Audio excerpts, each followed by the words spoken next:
What's up, bitch ho? Hey, man. Are you okay? Nothing. I'm just stressing out because Ling Ling took Mimi's baby's daddy to take over the shop and he wants his money back and I don't even know what to do with it, okay? Me and Ho, we want to help you out.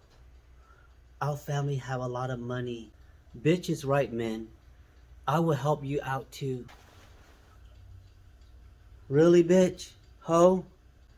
You take care of us from day one, and now we want to take care of you. Okay? Thank you.